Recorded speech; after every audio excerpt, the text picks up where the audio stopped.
Close your eyes and let your mind drift away from the noise of the modern world. Now we embark on a journey approximately 900 years ago to a dusty and warm dawn. The golden rays of the sun strike the limestone walls of Jerusalem. The air is heavy with the scent of incense, ancient parchment, and the distant aroma of sea salt. This is where the heart of history beats. This is the Holy Land where the legend began. The year is 1119. 20 years have passed since the First Crusade. Although Jerusalem is now under the rule of Christian kings, the world outside the city walls is dark and full of danger. Thousands of unarmed pilgrims from Europe on their way to visit the Holy Land become targets for bandits in mountain passes and desolate roads. It is in the midst of this chaos that a group of men emerges who will forever change the course of history. The French knight Hugues de Payenne and his 8 companions appear before King Baudouin II of Jerusalem. Their appearance is far from ostentatious. Their armor was worn by the sun, their cloaks dusty, but in their eyes was an unwavering determination. They knelt before the king and took the famous oath. They would be the poor soldiers of Jesus. They would acquire no personal wealth, remain chaste, and protect the sacred paths at all costs. The king was impressed by the courage of these 9 men. He allocated them a place to stay in the holiest spot in the city, a section of the Al-Aqsa Mosque, believed to be the site where Solomon's temple once stood. From that moment on, they would no longer be known simply as 9 knights, but as the Knights Templar. But a mystery lies here. How could these 9 men protect the roads of an entire kingdom? Was it possible to confront armies with only 9 men? Or was their true purpose merely to protect the roads? Legends say that for the first 9 years, the Templars accepted almost no new members into their ranks. They spent their days in the deep tunnels and ancient cellars beneath Solomon's temple. What were they searching for in the flickering light of the torches? The lost Ark of the Covenant? Solomon's ancient secrets? Or a hidden knowledge that would fundamentally shake the course of human history? They dug silently into the depths of history, into the heart of the stone. As they dug, they reached not only a physical treasure, but also a spiritual power that would make them the most powerful organization in Europe that the world had ever seen. Now, imagine the sound of knights galloping along those dusty roads. Their white cloaks billow in the wind. They do not yet wear the famous red cross on their chests. It will be several more years before they receive it. For now, they are merely shadows, protectors. As night falls, resting among the cool stone buildings of Jerusalem, did they know that they were sowing the seeds of a power that would one day bring all kings to their knees? Perhaps tonight, in your dreams, you will walk the corridors of that ancient temple. You will watch the shadows left by the torches on the wall and hear the whisper of a 1,000-year-old secret. Knights stand guard. The paths are safe, but the secrets are buried deep. As you drift off to sleep, let these dusty pages of history envelop you. Tomorrow night, we will discover how this humble beginning transformed into immense power, the Pope's approval, and the mysterious hierarchy beneath the white cloaks. But for now, just feel the cool breeze of Jerusalem and the silent oath of the knights. Imagine walking through the ancient streets of Jerusalem at midnight, your footsteps echoing on the stone pavements. The moon hanging over the city is a witness to millennia of history. That silent story, beginning with the arrival of the 9 knights, now moves to the most mysterious point of this holy city, the Temple Mount. The place allocated to them by King Baudouin II was no ordinary building. This was a sacred site, once considered the meeting point of heaven and earth, where King Solomon's legendary temple once stood. When the Templars settled here, they saw themselves not merely as soldiers, but as guardians of this sacred place. However, this guardianship seemed quite calm from the outside. Here arises the famous question that puzzles historians. Why did the first 9 knights engage in no military activity for almost a decade and not recruit anyone new to their ranks? While the surrounding castles were shaken by war, what were they doing in the ruins of Solomon's temple? Visualize it. Hugues de Payenne and his companions walking among the massive stone columns under the dim light of torches. They were exploring the vast cisterns, secret tunnels, and timeless, hidden vaults beneath the temple. The area beneath the Temple Mount was like a labyrinth of stone. Legends whisper that the knights found ancient Hebrew texts, sacred relics, and perhaps profound architectural secrets there. Perhaps it was this hidden knowledge, not gold, that would make them the richest organization in Europe. What might they have found during these excavations? Some accounts say the knights reached the Ark of the Covenant, containing Moses' 10 Commandments. Others claim the Holy Grail, used by Jesus at the Last Supper, is hidden deep within these tunnels. But one thing is certain, these 9 men forged an unwavering bond of loyalty to one another and transformed into far more than ordinary soldiers. They became monks, mystics, and guardians of one of history's most secret boxes. Consider daily life on the Temple Mount in those days. Prayers at dawn, followed by hours of silence, and then mysterious studies that continued throughout the night. The people knew them only as the poor knights. Their seal even featured 2 knights mounted on a single horse, symbolizing their poverty and their willingness to share everything. But this image of poverty was a veil for immense spiritual preparation. These knights combined the mystery of the East with the discipline of the West. They drew profound knowledge from the local people, from wise men who had lived in those lands for millennia, and perhaps from other secret societies influential at the time.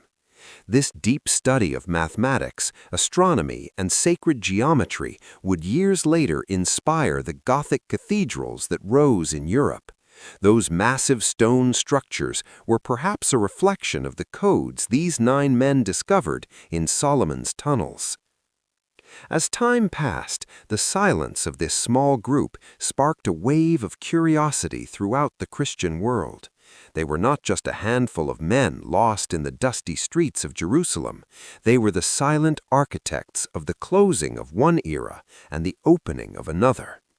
After 9 years, when they had completed their work underground and emerged into the daylight, they were ready to change the world. Now, let your mind rest in the memory of this deep silence and these dimly lit corridors. The footsteps of those knights continue to echo through the corridors of time.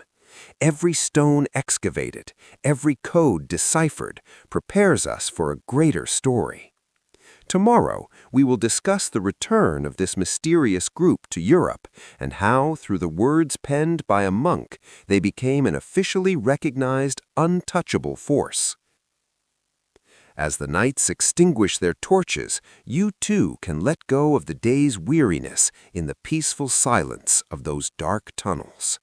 Emerging from the dusty tunnels of Jerusalem, we journey towards the misty, green forests of Europe, the cool monasteries of the Champagne region. The fate of the Knights Templar would be written not only with swords or dug tunnels, but also with ink and parchment. One of the most critical heroes of this story was neither a king nor a warrior.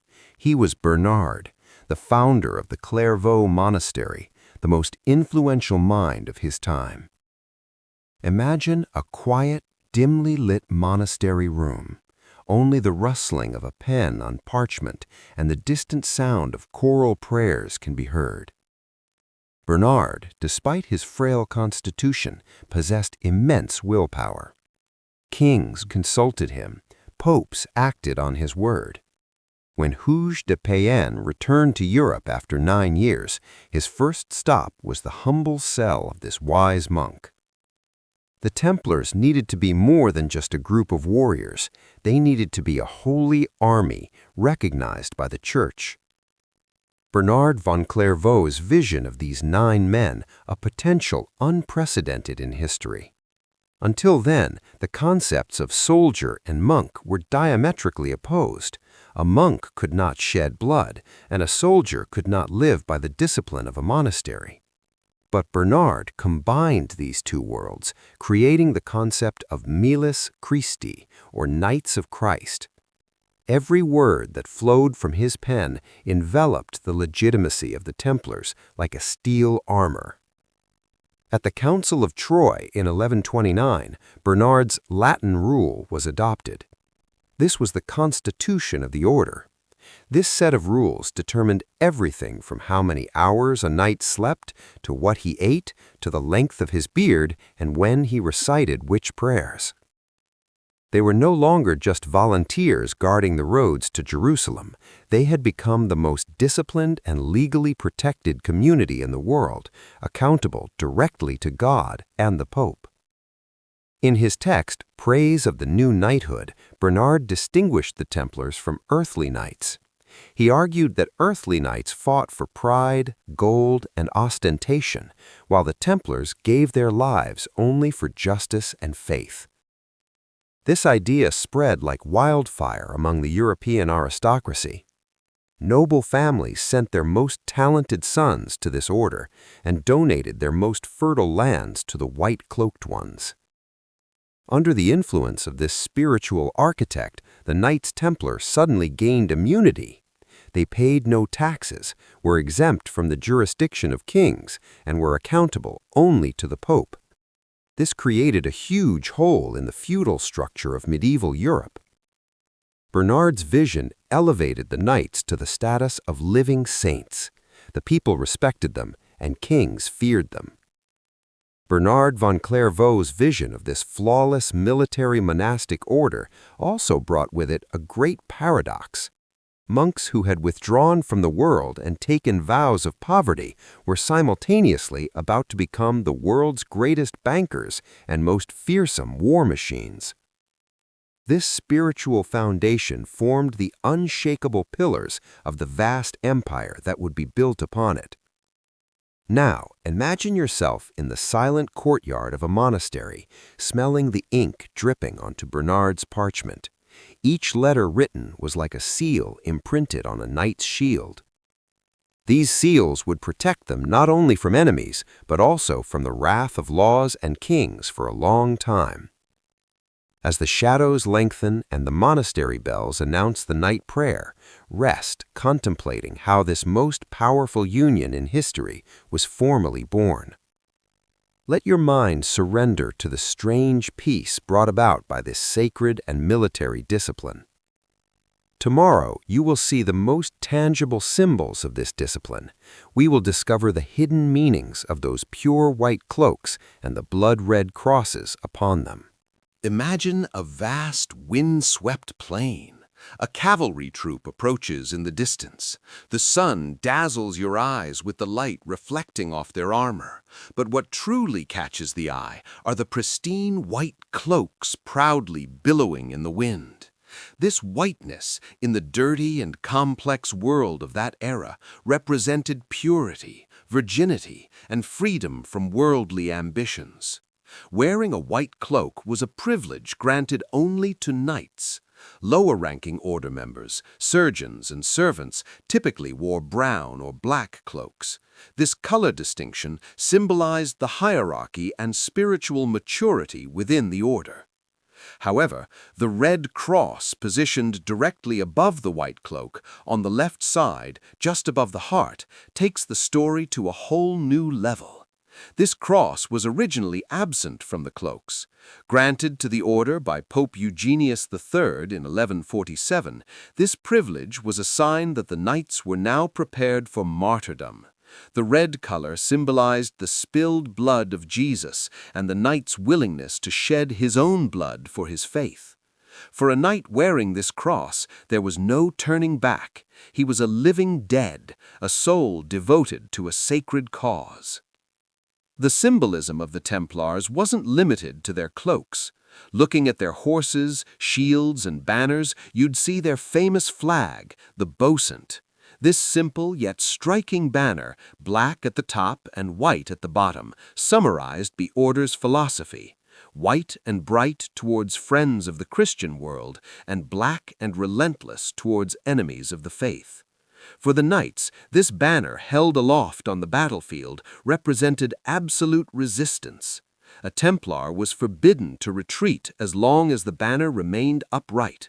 This was one of the oaths that made them the most disciplined and fearsome military force of the Middle Ages. Delving deeper into the world of symbols, we find the knights' seals.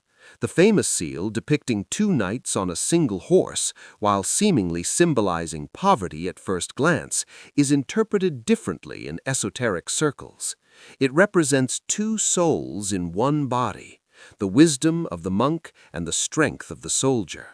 It also signifies that East and West, matter and spirit, share the same path for a single purpose. For them, every object, every color, and every posture opened a door to a truth beyond the visible. Imagine these men in white cloaks lined up side by side in a chapel, under only candlelight in the silence of the night. The red crosses on their cloaks gleam like living wounds in the flickering light. With their short hair and long beards, these men are like ghosts, completely detached from the outside world. For them, these clothes are not a fashion, but a shroud, a sacred covering they wore on earth, which they believe will be upon them on their journey to heaven. This visual splendor and symbolic depth had a captivating effect on the European public. Anyone who saw them didn't just see a soldier, they saw before them a representative of mystery, unattainable power, and sacred authority. This charismatic power would soon pave the way for incredible wealth to flow into the coffers of the order. The symbols instilled in people's hearts a mixture of fear and admiration. Imagine a dimly lit medieval room with only a parchment and a seal on the table. Outside, the hooves of knights' horses echo in the stone courtyard. These knights had vowed to possess nothing individually. They had no silver coins, not even a sword of their own. But this personal poverty was not the greatest obstacle to the order becoming the wealthiest organization in the world collectively, but rather its greatest strength. Immediately after the Templars' official recognition, an unprecedented wave of donations swept across Europe. This was not merely a matter of faith, but also a quest for prestige and security.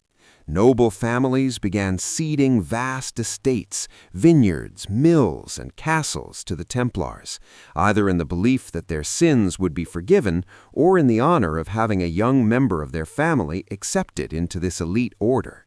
From Portugal to England, from France to the sunny slopes of Italy, the map of Europe began to fill with red dots, one by one becoming Templar property.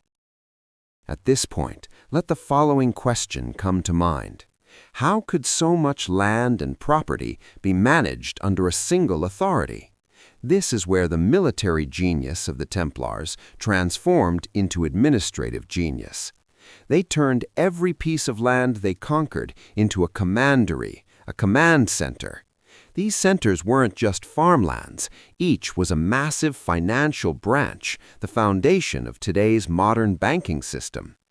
A farmer working on a Templar estate wasn't just feeding himself, he was also serving the order's vast logistical network. One of the first major donations from the Count of Champagne instantly made the order one of the largest landowners in Europe. But the real wealth came not from cash, but from the cultivation and security of these lands. People began entrusting their money, jewels, and valuables to Templar castles, which they considered the safest place to protect them. Because they knew that attacking a Templar castle was not just challenging an army, but challenging the authority of the Pope himself and the wrath of God. This climate of trust gave birth to the first truly global banking system in history. Imagine a pilgrim. He wants to travel from London to Jerusalem. Carrying gold would be suicidal due to the bandits on the roads. Instead, he would deliver his gold to the Templar headquarters in London and receive a coded parchment in return. Months later, upon arriving in Jerusalem, he would show that paper to the branch there and safely retrieve his gold. This simple system transformed the Templars from a mere military force into an invisible hand controlling the flow of money. This immense flow of wealth brought with it great responsibility and secrecy. The Templars were no longer just warriors, but also accountants, architects, and diplomats. As their coffers filled, the fates of kingdoms began to depend on the decisions that would come from the lips of these men in white cloaks. Yet, amidst all this magnificent wealth, they still claimed to wear their old, worn cloaks and live humble lives. This contrast only fueled public admiration for them. Imagine an army waking at dawn under the flickering light of torches, yet this army is free of alcohol and loud laughter. The Templar military structure was based on a discipline entirely different from the feudal order of the rest of the Middle Ages, resembling modern special forces. What made the Templars truly dangerous was their view of death on the battlefield not as an end, but as a reward. According to the charter written by Bernhard von Clairvaux, a Templar knight could only flee the battlefield if the enemy was at least 3 times superior. Otherwise, retreat was an absolute disgrace and a violation of the order's rules. This rule made them invincible in the eyes of their rivals.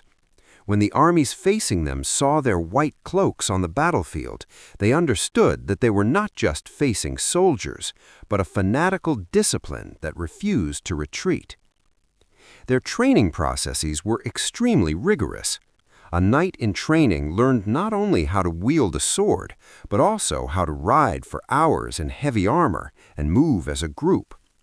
While other knights of the time pursued individual heroism, the Templars invented fighting as a team.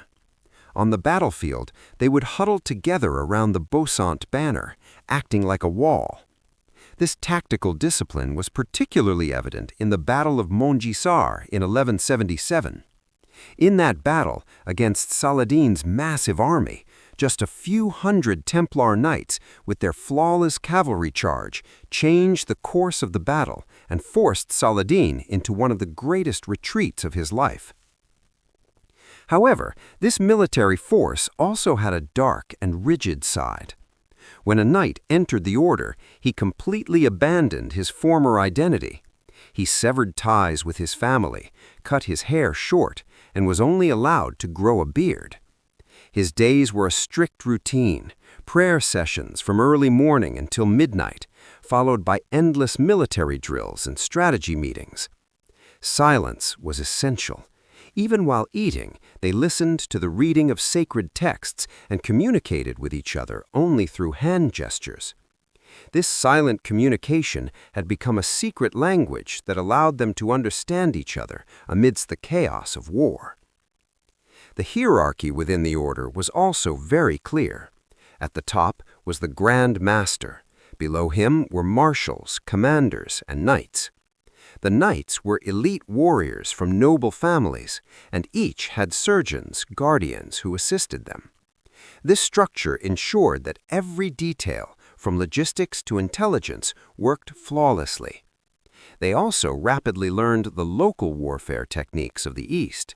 They were the ones who brought light cavalry tactics, how to defend against archer units, and the engineering of siege machines to Europe.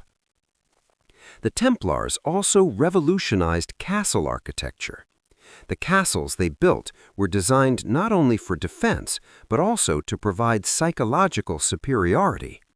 With massive stone blocks, interwoven walls, and trapdoors that confined the enemy, these castles were engineering marvels that seemed almost impossible with the technology of the time. Each of these castles is in fact one of the most advanced military bases of the Middle Ages, containing enough supplies and ammunition to last for years. This combination of warrior and monk identities made them both indispensable in the eyes of European kings and a source of hidden fear. For no one could fully trust an army that believed it held the key to paradise and wielded the sharpest sword in the world. As they began to wield authority above kings, they were sowing the seeds of the great jealousy that would ultimately lead to their downfall. Consider the unwavering resolve of that silent knight standing guard in a castle as darkness falls. With his sword at hand and his prayer on his lips, he was not merely a soldier, but a living embodiment of an ideal. In the Middle Ages, transporting money and valuables was as difficult as managing armies. However, the Templars, combining their military discipline with financial acumen, laid the foundations for the modern banking system we use today. It all began with the security problem faced by pilgrims and nobles traveling from Europe to Jerusalem. Carrying gold on the roads was an open invitation to bandits and rival armies. The Templars solved this problem with what we might call the first check or certificate of deposit system in history. The system worked as follows. A noble would go to the Templar headquarters, Temple, in Paris, and hand over their cash or valuable jewels. In return, the knights would give them a parchment with special codes, seals, and markings that were impossible to forge with the technology of the time. When the noble arrived in Jerusalem or Accra, thousands of kilometers away, they would present this paper to the local Templar unit and receive the money back in local currency.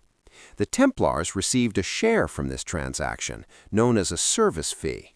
This was a legal loophole to avoid interest because the church had forbidden interest at that time. The Templars' financial power wasn't limited to paperwork. They became the treasurers of kingdoms and states. For example, the treasury of the King of France was guarded for many years by the knights themselves in the Templar castle in Paris. All of the king's income and expenses were recorded in the accounting books kept by the knights. Even royal tax collectors delivered the money they collected directly to the Templar headquarters. This transformed the Templars from mere officials into a higher authority controlling the finances of states. Another part of their financial genius was their property management. It is estimated that they owned approximately 9,000 manors, commandery, throughout Europe. These manors were not just military bases, but enormous enterprises. They built their own ships, produced their own wool, cultivated vast agricultural lands with cutting-edge techniques, and organized trade fairs. They transported their goods from their own ports with their own fleets, marketing them exempt from customs duties. This was the first and largest multinational corporation history had ever seen at the time. But what was most remarkable were the loans they gave to kings. Wars were expensive, and kings constantly needed cash to raise armies. The Templars lent enormous sums to numerous rulers, from the King of England to the King of Aragon. These loans were sometimes unpaid, and in return, the Templars were granted new land privileges or political power. The Templars had become not just the custodians of money, but its very source. As the king's debts to them accumulated, this hidden resentment would inevitably lead to a fatal fall.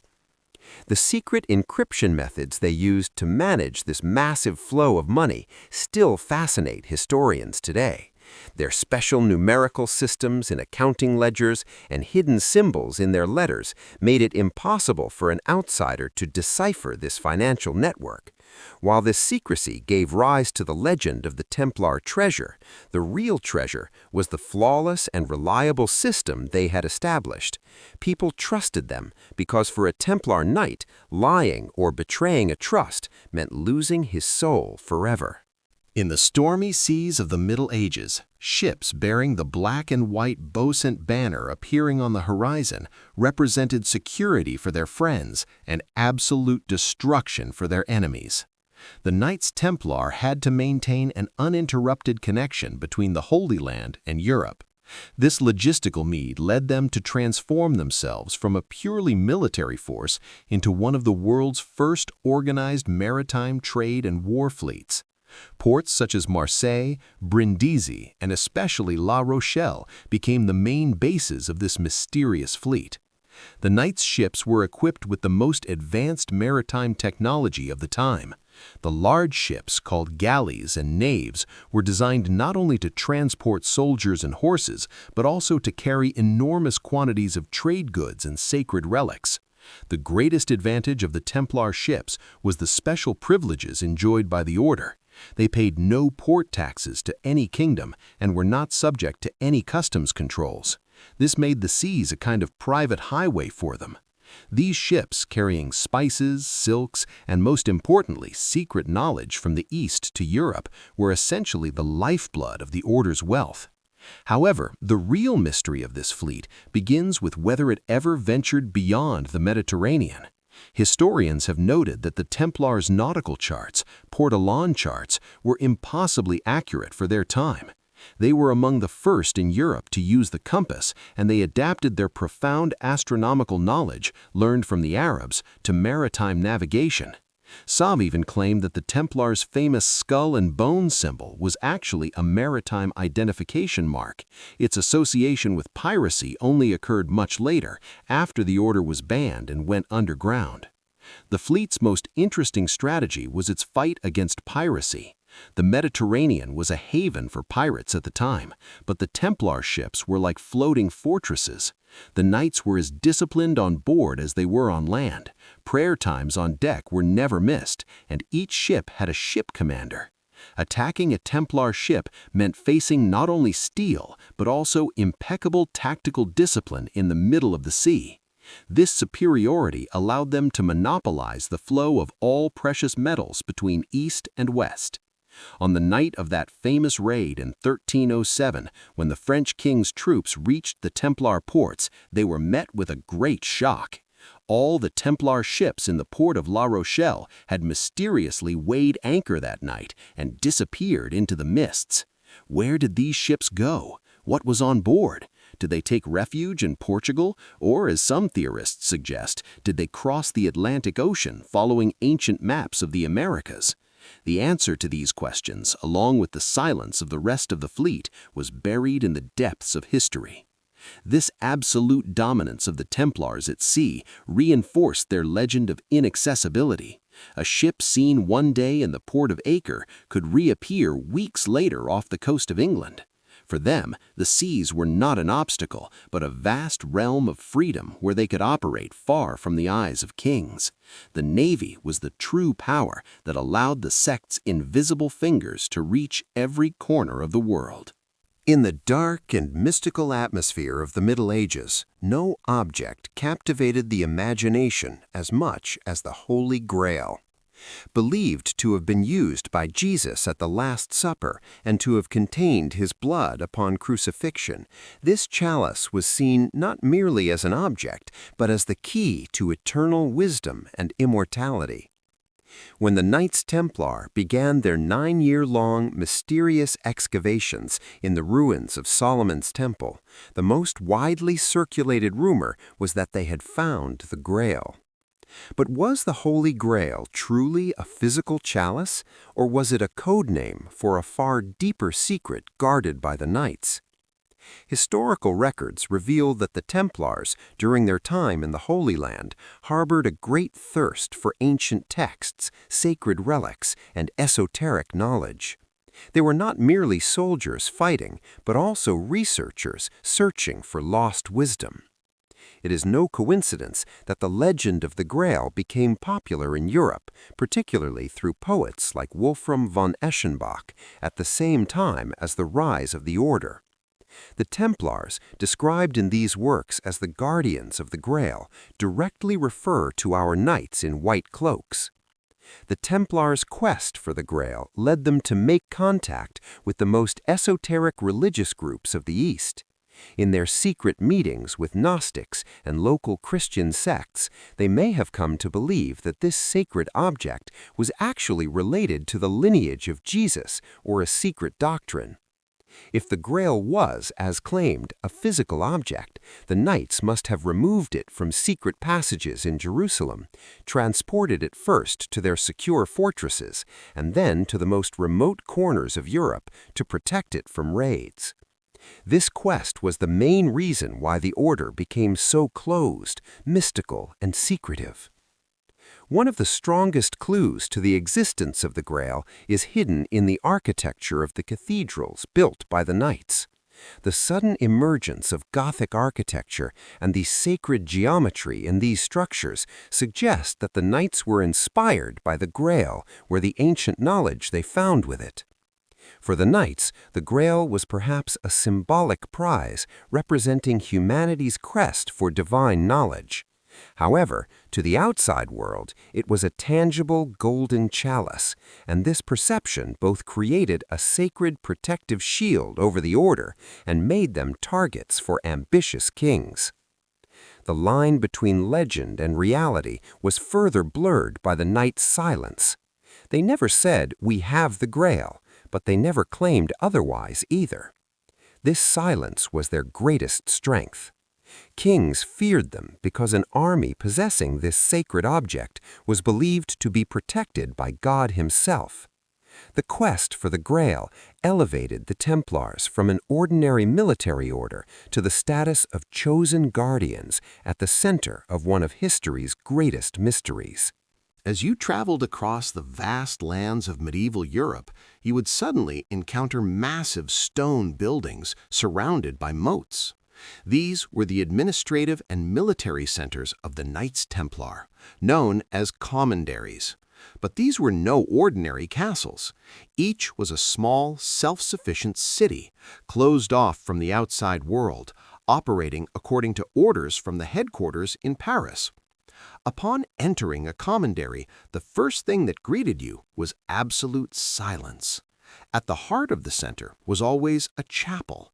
Usually circular, these chapels were built as replicas of the Church of the Holy Sepulchre in Jerusalem. For the Templars, this circular architecture symbolized the infinity of the universe and the unity of the order. The walls of these buildings were so thick that even the cries of war outside could not drown out the sounds of prayer within. Within these silent chapels were underground vaults where the knights held their most secret meetings and kept their sacred relics. Commanderies were also massive logistical hubs. Everything a knight used on the battlefield, from the sword to the horseshoes of his horse to the wool of his cloak, was produced in these centers.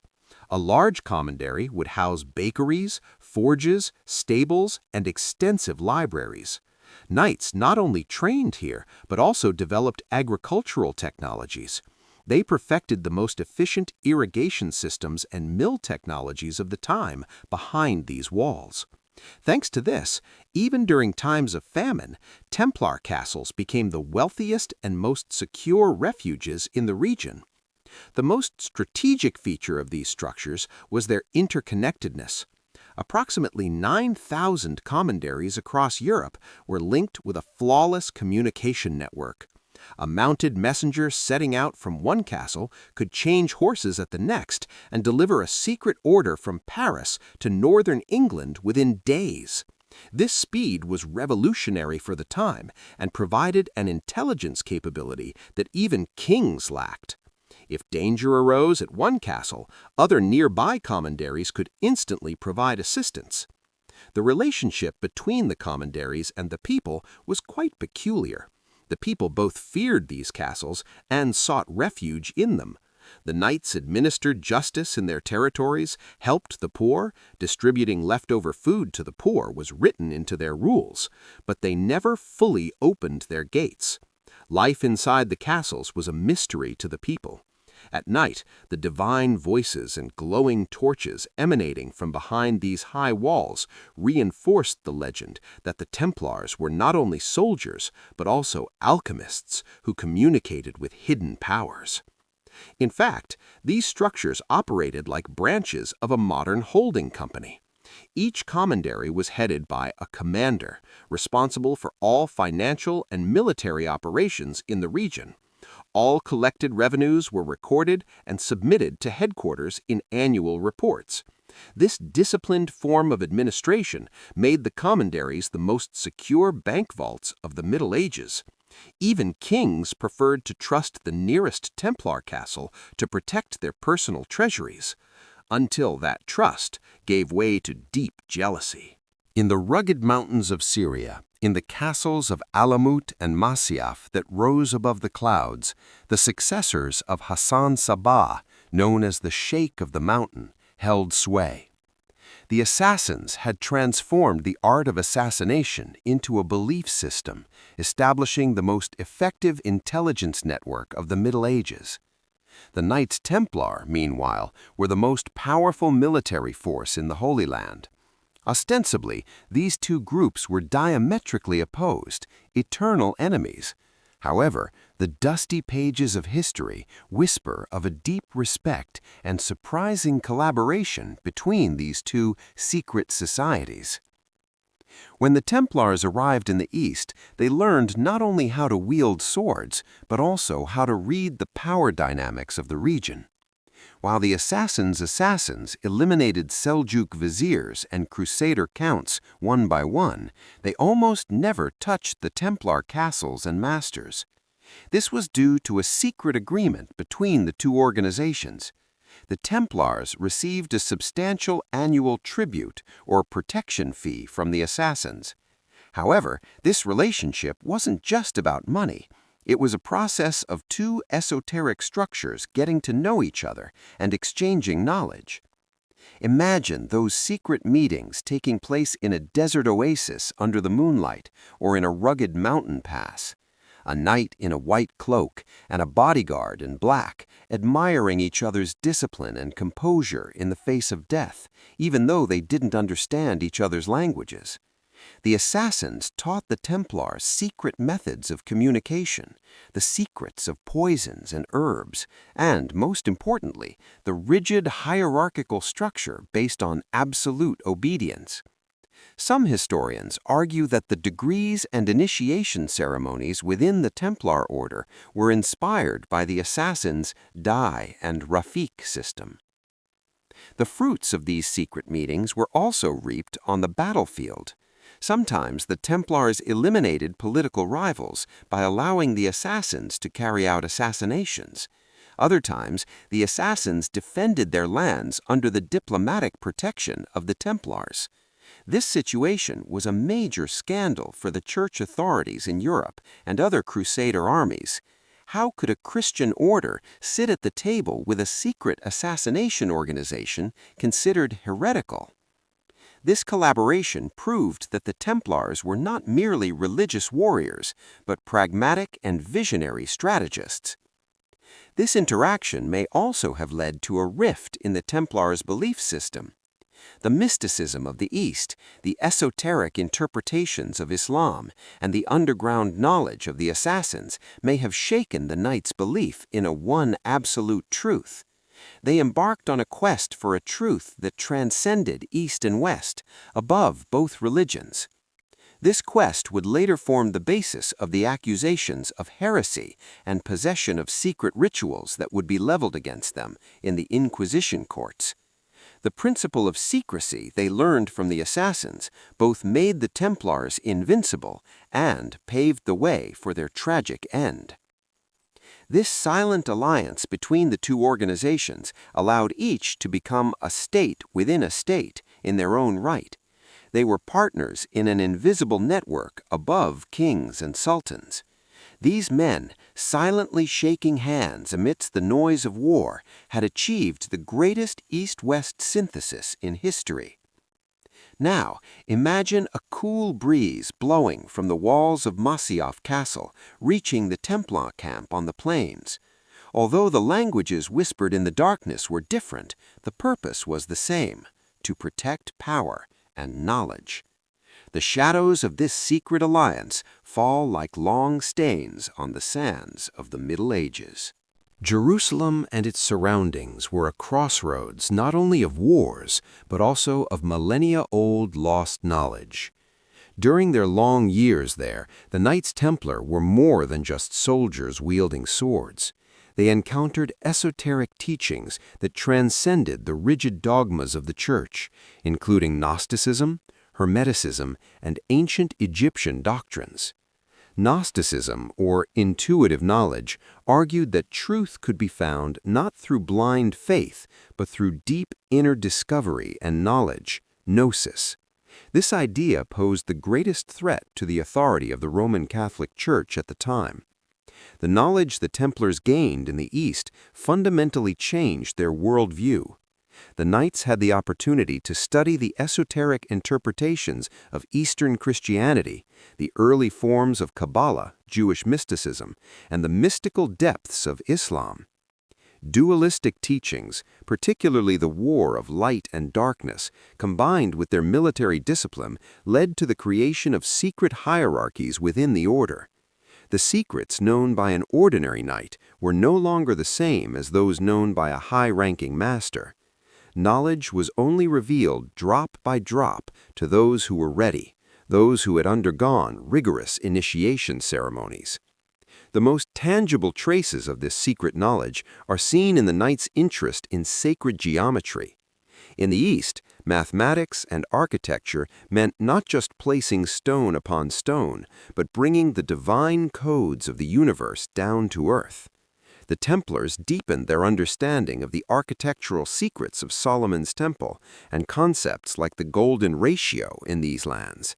The Gothic architectural movement they initiated upon returning to Europe was essentially the inscription of this Gnostic knowledge in stone. While the symbols in the cathedrals they built might seem like mere ornamentation to the average person looking from the outside, for the members of the order, they were books revealing the secrets of the creation of the universe. However, this quest had a dangerous aspect: the Baphomet legend. This name, frequently mentioned in Inquisition records, was allegedly a figure worshipped by the Knights in secret ceremonies. For some, it was Sophia, a representative of wisdom. For some, it was a symbol of alchemical balance they learned in the East. This Gnostic emphasis on the Knights discovering the divinity within oneself could have led them to reject the Church's role as an intermediary. If a person could access knowledge directly, then what need was there for a clergy? This question was the main reason for the order's silence. They also learned much from the East in the fields of alchemy and medicine. Their work on secret mixtures that healed wounds, revolutionary techniques in metallurgy, and even early forms of gunpowder put them far ahead of their contemporaries. This superiority elevated them to the status of magicians or saints in the eyes of the public. However, knowledge meant power, and the Templars, by keeping this power solely within themselves, transformed into a hidden intelligence that governed the world. They were no longer merely the Pope's soldiers, but the last guardians of ancient wisdom on earth. The year was 1187. The scorching heat of July had transformed the rocky hills of Galilee into an oven. Saladin, having united the Islamic world under one banner, was preparing his final assault to reclaim Jerusalem. Facing him was a crusader army weakened by internal strife and exhausted by thirst. At the forefront of this army, as always, stood the Knights Templar in their white cloaks. But this time, they were fighting not only steel, but also the mercilessness of nature. With strategic genius, Saladin had drawn the Crusader army away from water sources and towards the peaks of an extinct volcano known as the Horns of Hayton. Gerard de Ridefort, the Grandmaster of the Templars, was an arrogant and impatient man. Instead of recognizing Saladin's trap, he refused to retreat, trusting in the knight's sacred power. That day, the armor gleaming in the sun became a prison for the knights. As Saladin's archers darkened the sky, the surrounding dry bushes were set ablaze, and smoke and thirst choked the knights. The battlefield was a scene of utter chaos.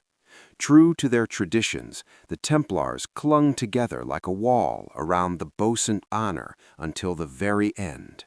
But their tongues were parched with thirst, and their horses collapsed from exhaustion. Faced with the relentless charge of the Muslim cavalry, this most elite army of the Middle Ages was shattered for the first time.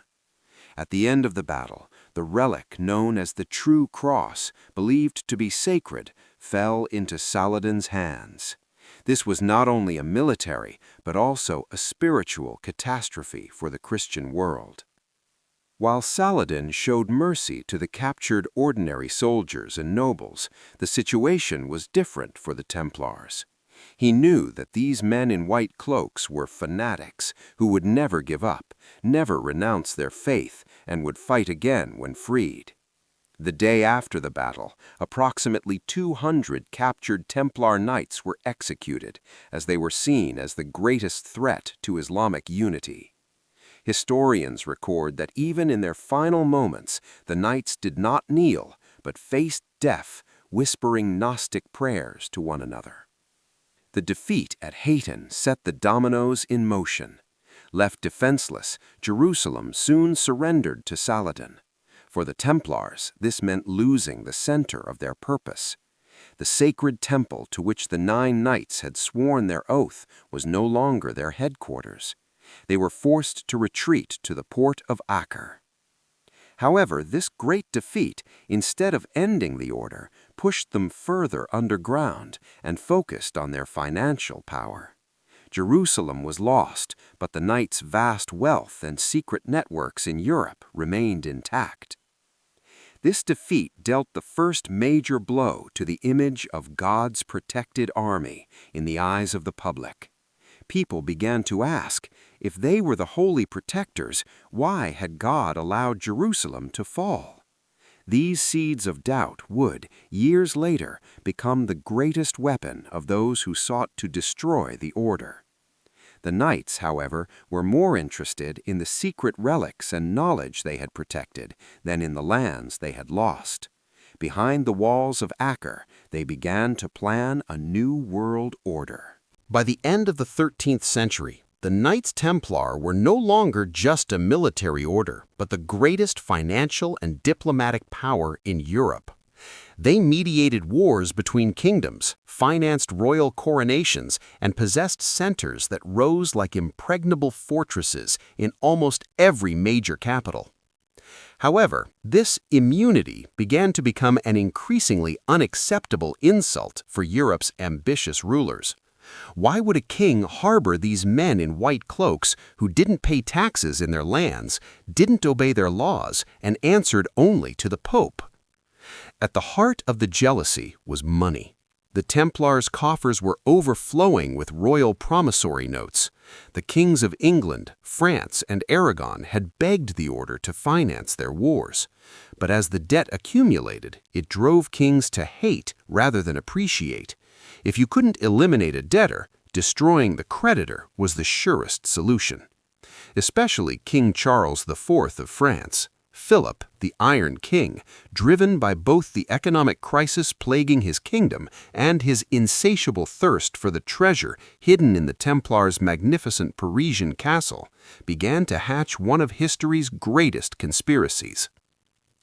The intoxication of power had manifested itself not only among the kings, but also within the order itself. The knights had moved away from the humble and pious lives of the first 9 knights. They walked proudly through the streets, heads held high, looking down on ordinary nobles. Expressions like drinking like a Templar or being proud like a Templar became commonplace among the people.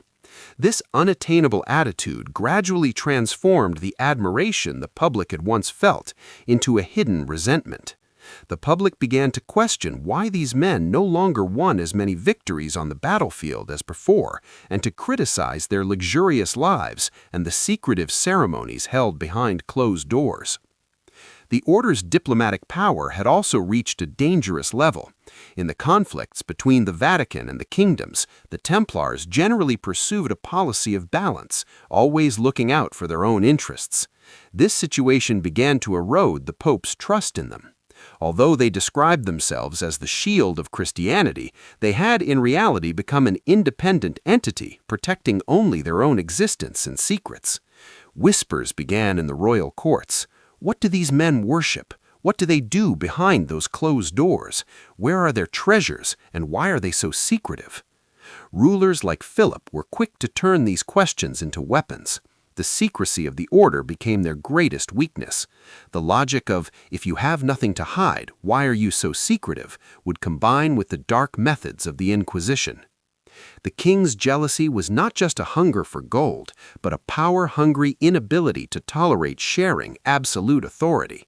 The Templars, with their vast network spread throughout Europe, failed to realize that they had become mere targets.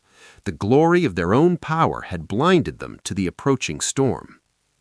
Imagine kings gathering in the shadowy corridors of a palace, contemplating the burning of their promissory notes. The proud marches rising from the Templar strongholds were in fact a harbinger of collapse. The ambitious glint in the king's eyes was about to unleash one of history's bloodiest and most unjust purges. King Philip IV of France was known as Philip the Fair for his good looks and as the Iron King for his decisiveness and composure. But beneath this facade lay an ambitious, debt-ridden man ruling a kingdom on the brink of bankruptcy. Endless wars with England and an expanding state bureaucracy had completely depleted the French treasury.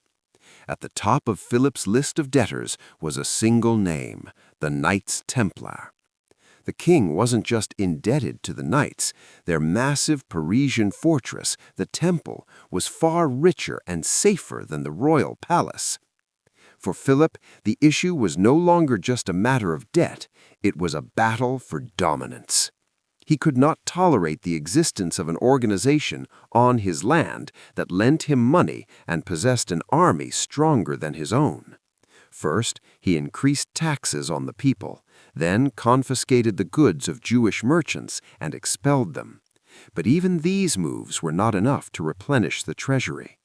He set his sights on his final and greatest target, the white-cloaked knights. But destroying the Templars was far more difficult than defeating an army. They were directly accountable to the Pope, and their immunity was protected by a sacred armor. Philip decided to use the oldest weapon in history to pierce this armor: slander.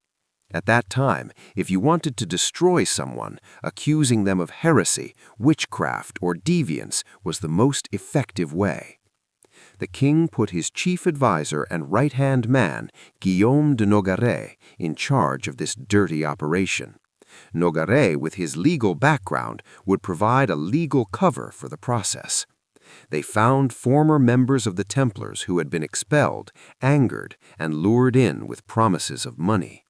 From these men, they obtained false confessions about horrific rituals allegedly performed behind the closed doors of the order. These false testimonies gave Philippe the pretext he needed. The accusations were chilling. The knights allegedly spat on the cross, worshipped a mysterious idol called Baphomet, and performed immoral ceremonies while swearing oaths of allegiance to each other. Philip began to exert immense pressure on Pope Clement V using these accusations. If the Pope did not act, the king would accuse the Church itself of complicity in this heresy. Philip's real aim was not to provoke public outrage when he seized the Templars' possessions by portraying them as monsters, but rather to gain applause. Imagine how a king in financial crisis portrays a holy army as a criminal organization. While Philip spent nights in his Parisian palace examining maps and promissory notes, he was actually targeting not only the location of the gold, but also the knights' greatest weakness, their pride. The knights saw this storm approaching, but they trusted the Pope's protection and their own sanctity so much that they did not believe a king could go this far. The Iron King had deployed his pawns to launch the greatest financial operation in history. They had embarked on a path of no return. Philippe's cold gaze wasn't fixed on the white-cloaked figures roaming the streets of Paris, but on the infamous treasure chambers beneath them. The key to those chambers lay in blood and slander. Imagine those secret orders Philippe signed by the flickering candlelight. Those papers were the first steps of a great repression that would bring an end to an era. The king's ambition to escape debt was about to shake the foundations of the most magnificent structure of the Middle Ages. Instead of the magnificent corridors of the Vatican, imagine the shadowy palaces of Lyon and Avignon in France. Pope Clement V went down in history as the man who ushered in the Avignon papacy, moving the center of the church from Rome to France. But this move was not a choice, but a necessity. Clement was physically weak, but spiritually crushed under the iron fist of King Philip. Philip was the power that had chosen the Pope, and now he was demanding the sacrifice of the Knights Templar. Clement actually believed the Templars were innocent, or at least did not deserve such grave accusations. For centuries they had been the Church's most loyal protectors, the guardians of the papal treasury. But Philip held very powerful cards. The king threatened that if the Pope did not disband the order, Clement's predecessor, Pope VIII, would be punished. He threatened to accuse Bonifacius of heresy and unleash a scandal that would fundamentally shake the Church. Clement faced two terrible choices: either sacrifice his most loyal army or endanger the prestige of the entire Catholic Church, and perhaps his own life. The Pope's indecision and weakness paralyzed the Knights' defense. The Knights awaited a sign from the Pope, believing he would save them from this wave of slander. However, Clement was constantly monitored by Philip's agents. His letters were read, and his meetings were restricted. When the Pope signed the decree authorizing the investigation, he effectively signed the Knights' death warrant. He hoped that this move would buy him time and allow him to exonerate the Knights in a fair trial.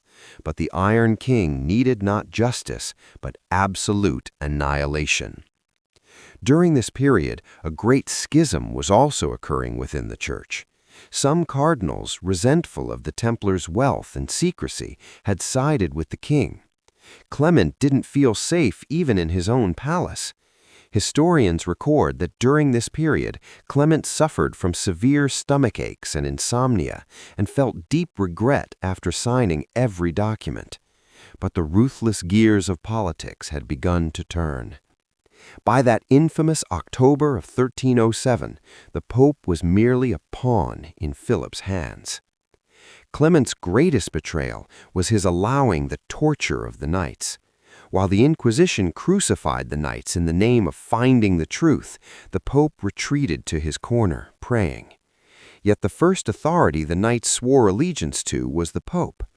When they saw the man they considered their father abandon them to the hands of French soldiers, not only their bodies, but also their faith was shaken. Clement was destroying the Church's strongest pillar in order to save its honor.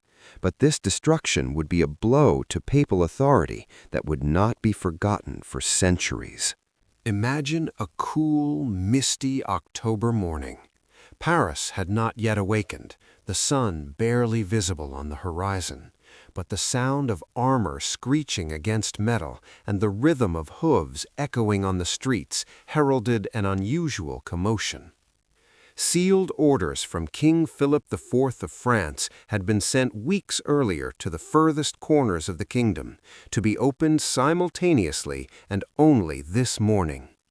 This was the largest and most perfectly synchronized secret operation history had ever seen.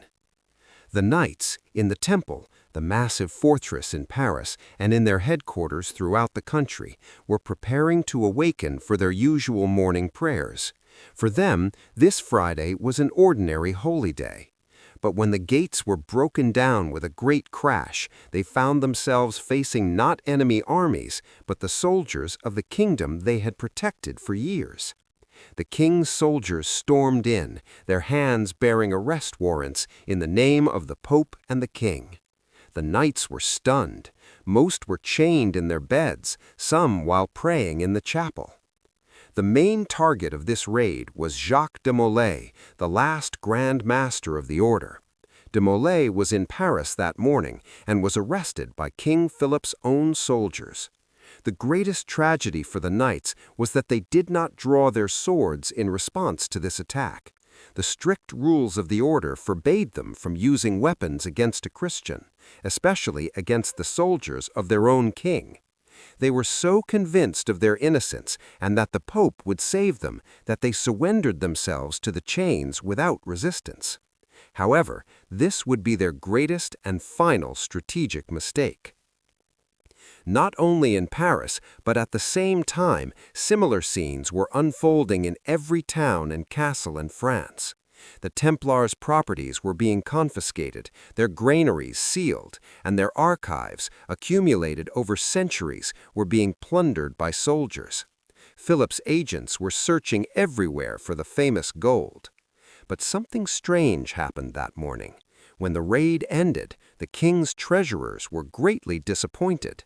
The vaults of the temple in Paris were empty.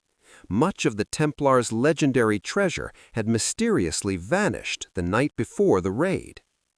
When the public awoke, they saw a knight being led away in chains at every street corner. These men, yesterday hailed as warriors of Christ, were today publicly displayed as heretics, sorcerers, and traitors. Philip's propaganda machine had worked so fast that before people could understand what was happening, rumors spread throughout the city that the knights had spat on the cross and worshipped dark entities. Fear and shock transformed centuries of admiration into hatred overnight. This ominous morning, Friday the 13th, would go down in history as a symbol of misfortune in Western culture. Thousands of knights were crammed into the damp and dark dungeons of France. What awaited them was not a fair trial, but a horrific process of torture designed to extract confessions. Philip the Iron King had won the first round, but the knight's silence and the mystery of the missing treasure cast a shadow over his victory. Imagine the deep, damp, sunless dungeons across France. Those proud knights, once saluting kings in their white cloaks, now stood barefoot on cold stones, bound in heavy chains. King Philip and his jurist Nogaret needed only one thing to maintain popular support: a confession. If the knights admitted their guilt, the confiscation of the order's property would be legalized, and the Pope would have no chance to intervene. The torture chambers of the Inquisition were the scene of the most horrific ingenuity of the Middle Ages. Knights were kept awake for days, starved, and subjected to psychological destruction. Then came the interrogation phase. Their feet were burned, their joints were stretched, and their bodies were subjected to unbearable pain. The aim was not to obtain information, but to confirm the false list of accusations Philippe had prepared beforehand. Did you spit on the cross? Did you worship an idol called Baphomet? Did you insult sacred values? Hundreds of knights, including the elderly Grandmaster Jacques de Molay, were crushed under this hellish pressure for weeks. When a person's threshold of suffering is exceeded, it is inevitable that they will say everything the executioner wants to hear. One by one, the knights began to confess to things they had never actually done. These confessions were written down and immediately publicized. Propaganda spread through the streets of Paris. Look, these men you considered holy were actually monsters. However, most of these confessions would be retracted when the prison doors opened and the knights were brought to trial. Although many cried out, "I lied under torture, we are innocent," this only worsened their situation, because retracting a confession according to the laws of the Inquisition meant re-falling into heresy, and the penalty was immediate death. The resistance shown by the knights during this dark period is also noteworthy. Some young knights did not utter a single word until their bones were broken. Others tried to encourage each other by carving secret symbols into the dungeon walls.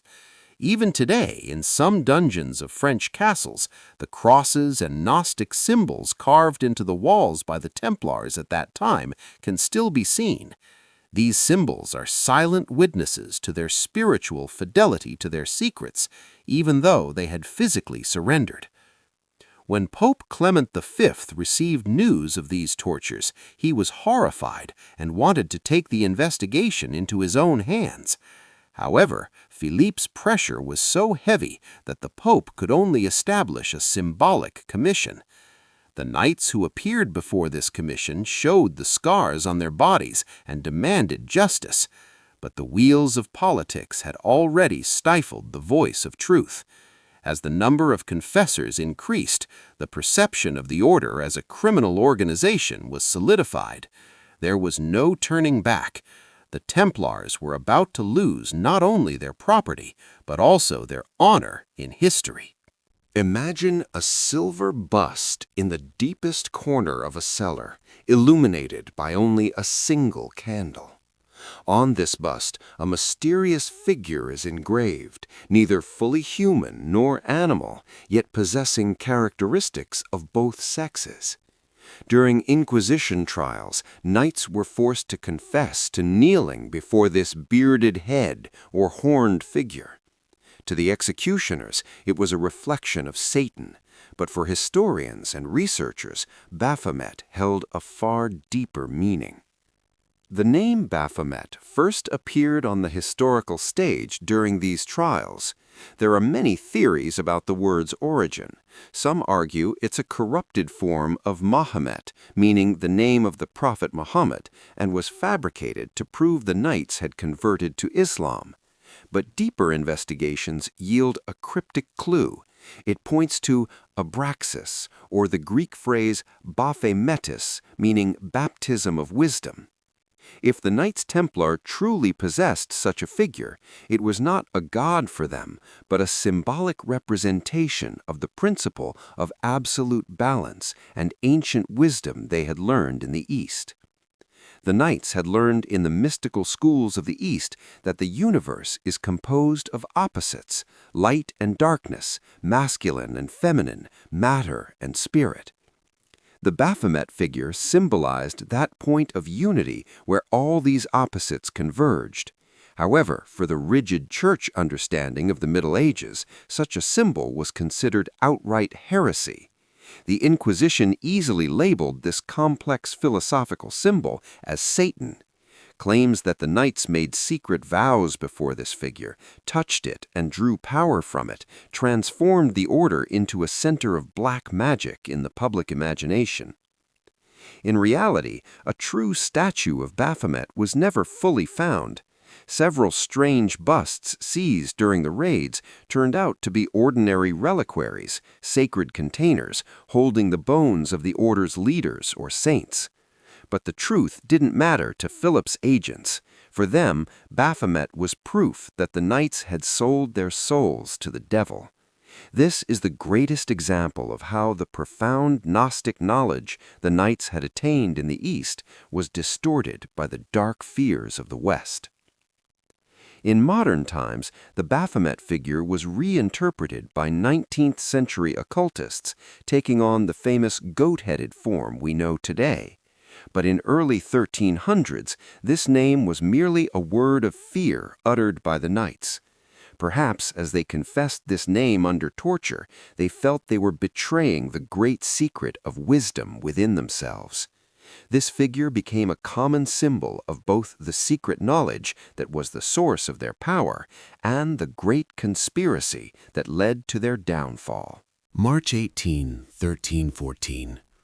In the heart of Paris, in the shadow of Notre Dame Cathedral, a massive pyre was prepared on a small island in the Seine River. As the sun was about to set, a man, his beard long and his body ravaged by torture, who had been rotting in dungeons for 7 years, was brought before the crowd. This was Jacques de Molay, the 23rd and last Grandmaster of the Knights Templar.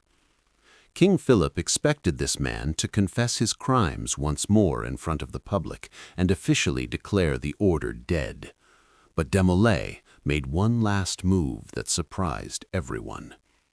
Standing on the platform, de Molay, contrary to expectations, loudly recanted all the confessions he had made under torture.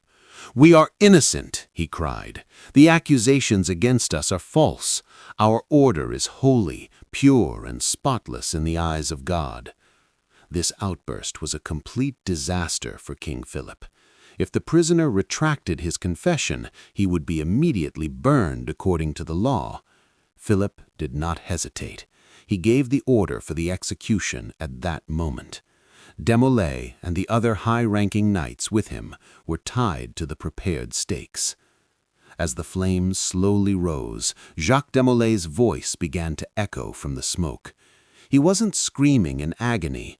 On the contrary, with a calm and authoritative voice, he addressed those who had sent him to his death. The famous curse, recorded by historians, hung like a shadow over the Parisian skies. "Pope Clement, Knight Guillaume de Nogaret, King Philip, before a year has passed, I summon you all to God to account. May your lineage perish, may your kingdom be cursed." The crowd fell into a great silence. As the flames consumed the Grand Master, he only looked towards Jerusalem and the Holy Temple. When de Molay turned to ashes, Philip thought he had won, but the real fear began shortly after the execution. Only a month after the curse, Pope Clement V suddenly fell ill and died. A few months later, Guillaume de Nogaret, the mastermind of the plot, mysteriously died. And before the year was over, Philip, the Iron King, a perfectly healthy man, unexpectedly died in a hunting accident, falling from his horse. The curse did not end there. Philip's 3 sons successively ascended the throne, but none left a male heir, dying young and tragically. France's centuries-old Capetian dynasty came to a complete end just 14 years after de Molay's burning. This reinforced the belief among the European peoples that the Templars were indeed a divinely protected holy power and had been unjustly murdered. De Molay had perished in the fire, but his curse had brought an empire to ruin. For centuries, history books wrote only one thing: the Knights Templar were excommunicated by the Pope for being heretics and received their deserved punishment. However, in 2001, an archivist working in the Vatican's secret archives discovered a parchment scroll from 1628 that had been placed on the wrong shelf. This document was the official interrogation record kept by representatives of Pope Clement V at Chinon Castle in 1308. When the contents of the document were revealed, the greatest confession operation in history also came to light. According to the Chinon scroll, Pope Clement V actually interrogated Jacques de Molay and other leaders of the order in a secret session and decided that they were innocent of the accusations of heresy. The knights admitted to some wrongdoings that had infiltrated the order, but had not renounced their faith. The Pope explicitly wrote in the document that he absolved the knights and readmitted them to the Church. So the Templars, whom history calls heretics, were actually exonerated by the Pope himself. Why was this document hidden? The answer lay in the relentless pressure of Philip the Iron King. Although the Pope knew the knights were innocent, he never officially announced this exoneration because he feared Philip's armies. Instead of announcing the decision, he buried the document deep in the archives and issued a far more vague edict stating that he was suspending the order rather than destroying it. This was one of the greatest diplomatic acts of cowardice history has ever seen. Thousands of men were burned at the stake despite a pardon in the Pope's drawer. The discovery of this parchment overturned all theories about the Templars. They were no longer just wronged victims, but pawns sacrificed on a political chessboard. The document also detailed how the knights' confessions were obtained. Many were lies told under torture simply to avoid death. The Pope knew it, the kings knew it, but the world didn't learn this truth for 700 years. The Vatican's concealment or loss of this document for centuries raises the question of whether the secret information held by the Templars still poses a threat to the Church. Perhaps there were other secrets hidden along with the document of exoneration. The Chinon parchment is still debated today as the most concrete evidence of how late justice can be and how political interests can sacrifice sacred values. On the morning of October 13th, while France was in ruins, the mysterious Templar fleet sailing north had only one safe haven, Scotland. At that time, Robert the Bruce, King of Scotland, had been excommunicated by the Pope. Therefore, papal decrees were invalid on Scottish soil. When the knights arrived in Scotland with their treasures, ancient maps, and most importantly their military expertise, they became the most loyal allies a king could have sought. Historians say that at the famous Battle of Bannockburn in 1314, a hidden hand played a role in the Scots' victory over the numerically superior English army. It is said that at the most critical moment of the battle, a mysterious cavalry unit bearing the symbols of the cross descended from the hills and routed the English. This unit is believed to have been the last surviving professional Templar knights who had fled France. In return for this loyalty, Robert the Bruce granted the knights land and a new identity. The most tangible and mysterious trace of this new life is Roslin Chapel near Edinburgh. Built by the Sinclair family, this chapel is a riddle carved in stone. Its walls feature reliefs of corn and aloe vera plants, which were yet to be discovered in Europe at the time. This strengthens the theory that the Templars possessed secret maps of the Americas. Furthermore, the hundreds of symbols within the chapel reflect the Gnostic structure, a blend of Christianity, Islam, Judaism, and ancient pagan teachings. Roslin Chapel became not only a hiding place for the Templars, but also a center from which they passed on their knowledge to the future through new structures like Freemasonry. The knights could no longer wear their white cloaks, but through the secret societies and guilds they established, they injected all their expertise, from architecture to finance, into this new structure. The white cloaks were gone, replaced by aprons and secret handshakes.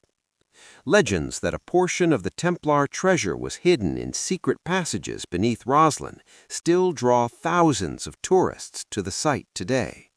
But for the knights, the real treasure wasn't gold, but the living knowledge they possessed. Under the harsh winds of Scotland, as this ancient order slowly faded into legend, it was actually sowing the seeds of the secret organizations that would lay the foundations of the modern world. The year is 1398, 94 years before Columbus's voyage. However, according to legends and some concrete evidence, Henry Sinclair, a Scottish nobleman and descendant of the Templars, set sail westward with hundreds of knights and a fleet of 12 ships. This was not merely a voyage of discovery, but perhaps a search for a new, untouched world to safeguard the sacred relics and secrets of a tradition that was now suffocating in Europe. The most astonishing evidence supporting this theory echoes today along the northern coasts of the American continent. The rock carving known as the Knight of Westford in Massachusetts depicts a knight carrying a 14th-century-style sword and shield. Even more interesting is the Newport Tower in Rhode Island. The architecture of this octagonal stone structure is unlike any other local building in Europe, perfectly matching the round and octagonal chapels built by the Templars, inspired by the Church of the Holy Sepulchre in Jerusalem. Its astronomical alignments point to the profound knowledge the Knights possessed in seafaring. But what about Roslin Chapel? Let's return to those mysterious plant reliefs we mentioned in the previous section. On the chapel's ceiling, figures of corn and cacti, native to America, were carved into stone long before Columbus's discovery. If the Knights didn't go there, how could they depict these plants, which didn't even have names in Europe yet, in such detail? The answer probably lay in the secret maps reached by the Knights' naval fleets. For them, the ocean wasn't an end, but a vast vault for secrets to be protected. The most mystical part of this journey concerns the holy relics. Some researchers believe that the Templars buried their greatest treasure, perhaps the Holy Grail or the Ark of the Covenant, salvaged from the European raid, in a remote corner of America, perhaps in the famous Money Pit on Oak Island off the coast of Canada. That complex system of water-trapped tunnels, unreachable despite centuries of excavations, is reminiscent of the genius of the military engineers who once ruled the world. For the Knights Templar, America meant Merica, or Land of the Star. They may have gone there not to establish an empire, but to preserve ancient knowledge and heritage. If this is true, the origins of American history have a far deeper and more esoteric root than is commonly believed. As the Knights sowed the seeds of the New World, they knew that the secret order they were establishing would one day flourish there again. Today, when you pull a credit card from your wallet, enter a bank branch to send money to another country, or rely on an international trading network, you are unknowingly using a modern version of the system the Templars established 700 years ago. They were not only warriors, but also the architects of the modern financial world. However, their legacy lives on, not only in bank accounts, but also in the secret chambers that shape world politics and culture. According to many historians and researchers, the surviving members of the Templars went underground and over time became intertwined with structures like Freemasonry. The emergence of the Knight Templar degrees in Masonic rituals from the 18th century onwards is no coincidence. The Knights' famous teachings based on honesty, loyalty, and secret knowledge formed the cornerstones of modern societies. Today, when you look at the symbols of some of the closed groups whose members include some of the world's most powerful leaders, business people, and thinkers, you can still see the shadow of those old men in white cloaks. In popular culture, the Templars have become virtually immortalized. From the Da Vinci Code to Assassin's Creed games, from Indiana Jones films to thousands of books, they are everywhere. Humanity has never lost its curiosity about the great secret they are said to protect, the Holy Grail, the Ark of the Covenant, or the lineage of Jesus Christ. They are no longer just historical figures, but have become a universal symbol of humanity's hunger for the unknown, the mystery, and justice. Even more interestingly, in 2007, the Vatican broke this 700-year silence with the publication of Processus contra Templarios, a work containing documents about the Templars. This was a kind of rehabilitation. Now we know that they were neither devil-worshipping sorcerers nor traitors. They were brilliant strategists with a vision far ahead of their time, sacrificed by the ambitious kings and weak popes of that era. Today, it's possible to trace the influence of Templar discipline in the neutrality and security of Swiss banks, in some cornerstones of the British legal system, and even in international maritime rules. They may have been physically defeated, but the systems they established and the ideas they left behind continue to govern the world. Perhaps Jacques de Molay's final cry was not an end, but the beginning of an echo that would last for millennia. Now, consider the technology at your fingertips and the money in your pocket. Those men in white cloaks turned the first cog in this colossal machine. They are still among us. They live in every code we use, every secure door we pass through, and every great mystery we ponder. What made the Knights Templar the special forces of the Middle Ages was not just their faith, but their impeccable military discipline. When a Templar entered the battlefield, he was not just a soldier, but a killing machine. So what were those strict rules and tactics that made them invincible? First and foremost, retreating was not an option for a Templar. According to the Order's rulebook, the rule, a knight could never retreat if his unit's banner was still flying and the enemy numbers were not more than 3 times greater than his own. This rule transformed them into a psychological nightmare for their opponents. Imagine facing a wall that fearless death, dedicated solely to protecting its banner. The knight's famous breakthrough charge tactic was like a tank assault of its time. Heavily armored cavalry, positioned knee to knee, would charge at full speed into the enemy lines in a triangular formation. Very few armies could survive this assault. However, this attack was not a blind, suicidal dive. Knights moved in silence, obeying only the sound of their commander's trumpet. Discipline was so strict that a knight who attacked without permission or deserted the ranks would lose his rank and be punished with eating on the ground for a year. Their armor and weapons were also technological marvels for their time. A knight wore chainmail weighing approximately 25 to 30 kilograms made of interlocking rings.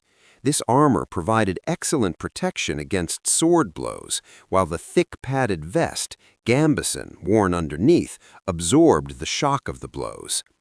Their swords were not only cutting tools, but also spiritual symbols. These swords with their cross-shaped hilts were a prayer tool for the knight.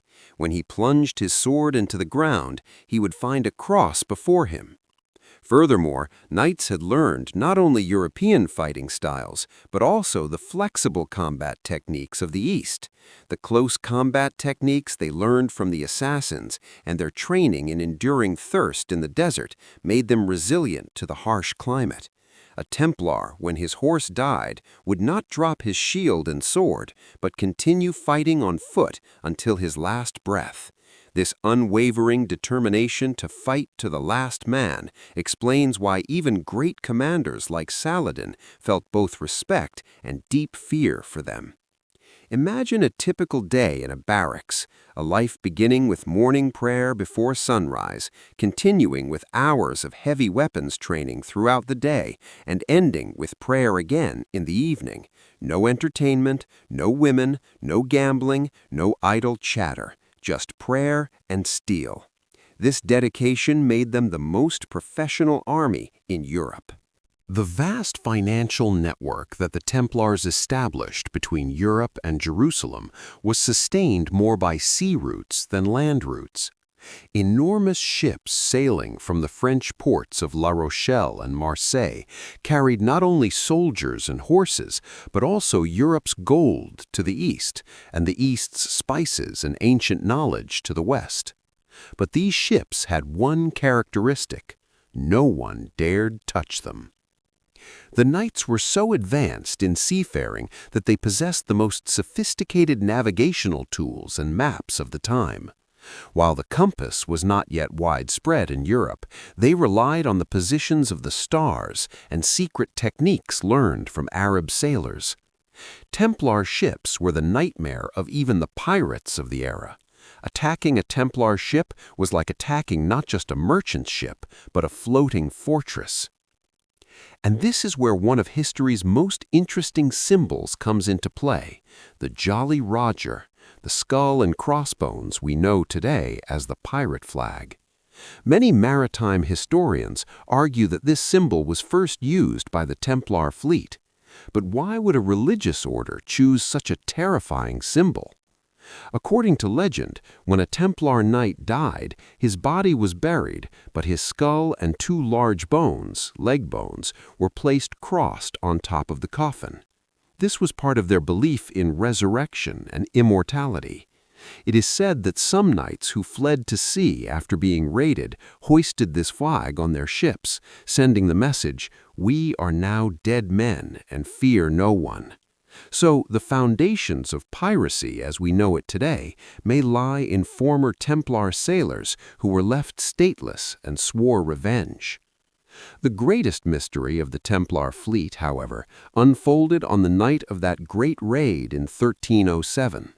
When the French king's soldiers arrived at the port of La Rochelle, they found not a single Templar ship. The fleet, along with all its treasure, had disappeared into the mists. These ships were never seen again in European ports. Some say they sailed to Scotland, others to Portugal, and still others to much further, unknown continents. The Templars used their dominance of the seas not only for warfare, but also to establish a secret logistical network. Even today, amphoras and sealed chests bearing the order's seal are found in some shipwrecks lying at the bottom of the Mediterranean. They considered the sea the safest refuge for keeping their secrets.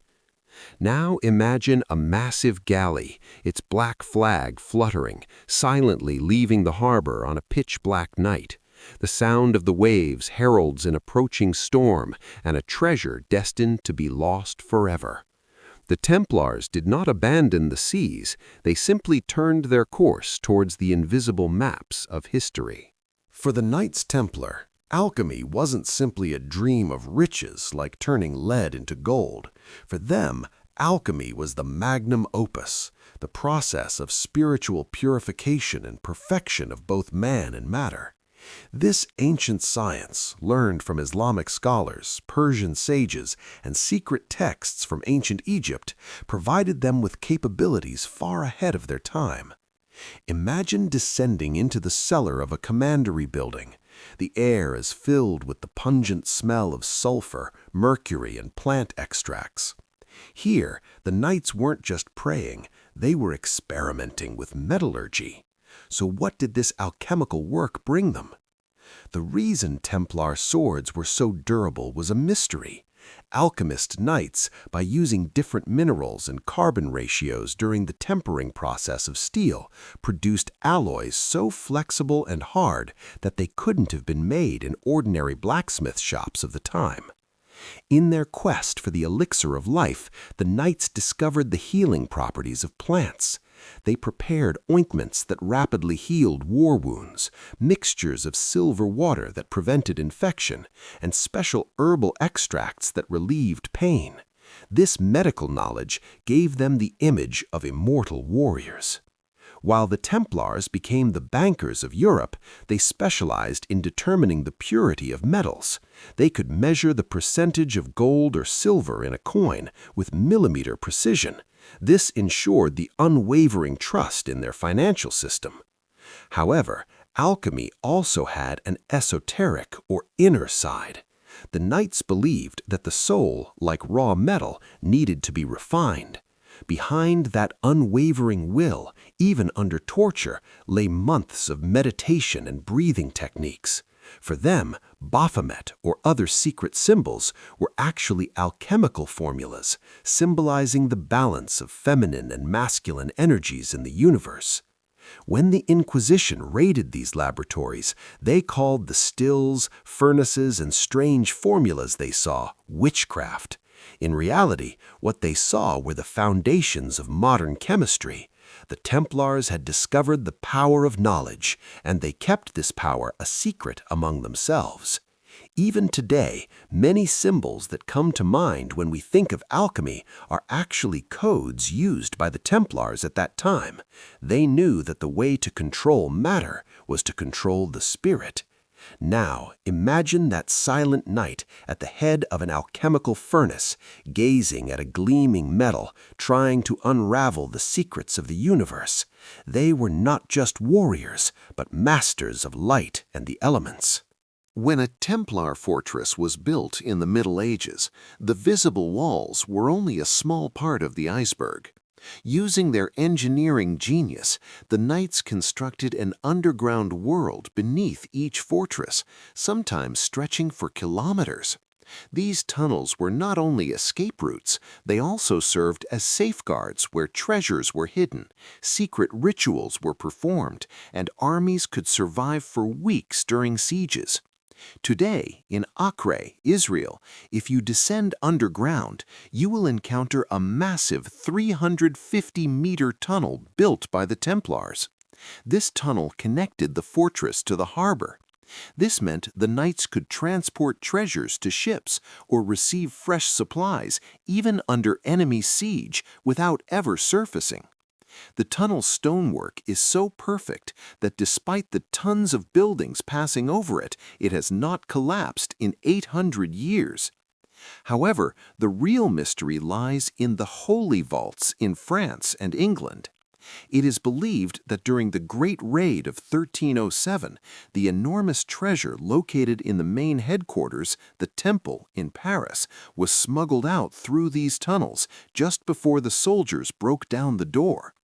Beneath French villages, thousands of cave systems bearing Templar crosses still exist, sometimes accidentally discovered. Some of these caves contain complex codes carved into the walls by the Knights during their rituals in the dark.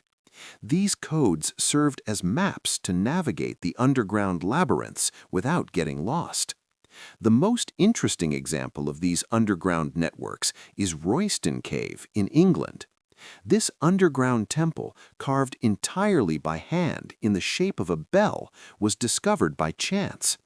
Its walls are carved with images of Jesus Christ, as well as the order's saints and strange symbols, such as two knights riding a single horse.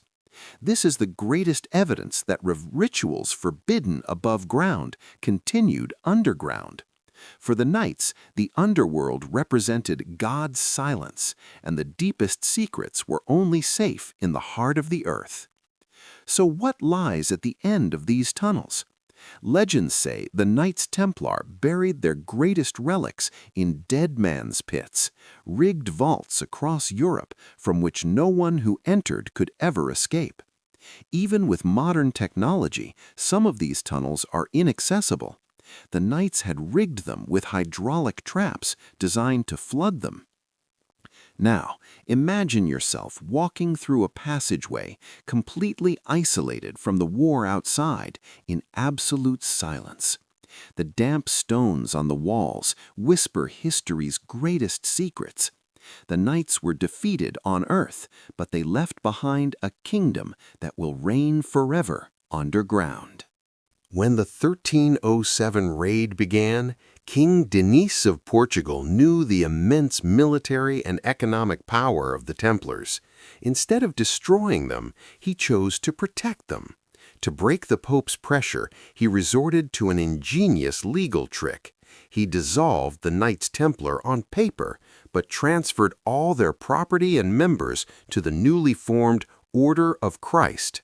The result? Only the shape of the cross on the cloaks changed slightly, but the men, treasures, and secrets remained exactly the same. This new structure was the secret engine that made Portugal a world empire. The center of the order was the Monastery of Tomar, which still stands today and boasts magnificent esoteric architecture. This monastery is a monument to the Templars' architectural genius and Gnostic beliefs. In the monastery's famous Manueline-style windows, symbols of overseas exploration, ropes, and mysterious sea creatures are carved into the stone. Do you know who the Grandmaster of the Order of Christ was? Henry the Navigator. Henry, while training Portuguese sailors, was actually using the secret nautical charts and astronomical knowledge that the Templars had kept hidden for centuries. Look carefully at the sails of the Portuguese explorers' ships. That famous red 8-pointed cross is none other than the Templar cross. Vasco da Gama carried this cross when he rounded the Cape of Good Hope, and Pedro Alvarez Cabral when he discovered Brazil. This is one of history's greatest ironies. While the Pope and the King of France thought they had destroyed the Templars, the Knights were conquering oceans and discovering new continents under the Portuguese flag. The Templars' capital financed Portugal's overseas trade networks. Today, the founding of Brazil or the sea routes to India bear the signature of these knights. For them, homeland was no longer just Jerusalem, but the boundless oceans. Portugal became not a safe haven for the Templars, but a laboratory.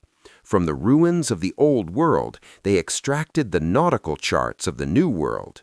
While the Inquisition hunted knights in France, in Portugal, knights walked the court as the king's closest advisors. This continuity ensured that the knowledge of the order was passed down uninterrupted into the modern age. Now imagine the hymns echoing in the enormous round church, rotunda of the monastery of Tomar. Here, the knights still perform the rituals of that ancient temple of Solomon, but at the same time, they dream of new worlds on the horizon.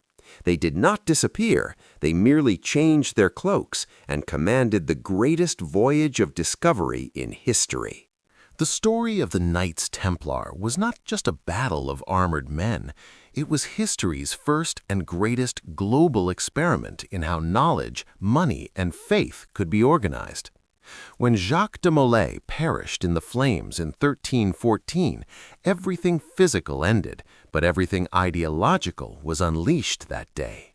So what was the Templars' last secret?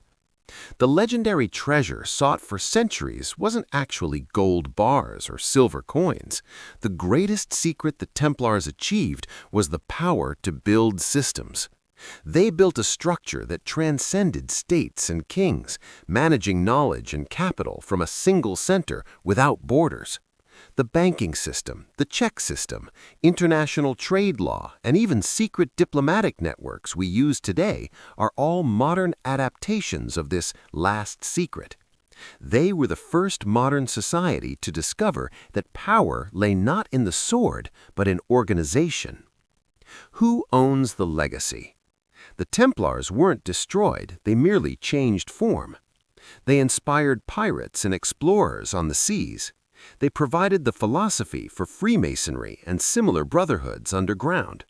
In economics, they sowed the seeds of modern capitalism and finance. In science, they built the secret bridge between alchemy and chemistry. The Great Awakening. The reason we talk so much about the Templars today is that they are still among us. When you walk into a bank, notice a hidden symbol in a logo, or hear the story of a secret group pursuing justice, you are actually hearing the echo of those 9 poor knights who set out from Jerusalem in 1118. They were the embodiment of humanity's passion for discovering the unknown and protecting the truth. Jacques de Molay's curse came true, while the kings and popes who burned him are mere footnotes in the dusty pages of history. The Templar legend continues to be the subject of films, games, and thousands of research projects even today. This is the greatest victory of the spirit over matter.